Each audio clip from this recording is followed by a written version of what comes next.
Hi అండి. నమస్తే. నేను మహాప్రసాద్. ఆలు అండా రెసిపీ ఎలా చేయాలో చూద్దాం. ప్యాన్‌లో 2 గరిటెలు ఆయిల్ వేసుకొని బాయిల్ చేసిన ఎగ్‌ని 5 మినిట్స్ ఈ విధంగా వేయించుకున్నట్లయితే ఎగ్ చాలా టేస్టీగా ఉంటుంది. ట్రై చేయండి.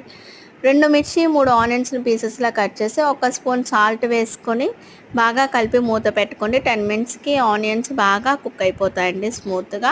ఇప్పుడు 3 టమాటాస్‌ని పీసెస్‌లా కట్ చేసి, హాఫ్ టీ స్పూన్ పసుపు వేసుకొని బాగా కలిపి మూత పెట్టుకున్నట్లయితే ఒక 5 మినిట్స్‌కి టమాటా స్మూత్‌గా కుక్ అయిపోతుంది.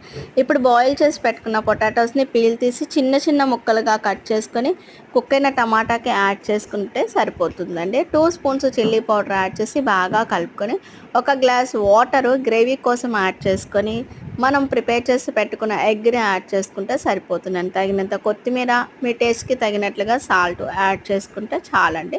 ఈ విధంగా 10 మినిట్స్ మరలా మనం మూత పెట్టి కుక్ చేసుకొని స్టవ్ ఆఫ్ చేసుకొని దించేస్తే కర్రీ సరిపోతుంది. టేస్ట్ అయితే చాలా బాగుంటుంది. ఆలు అండా రెసిపీ డెఫినెట్లీ ట్రై చేయండి. ఫ్యామిలీ అంతా తిని ఎంజాయ్ చేయండి. Thanks for watching.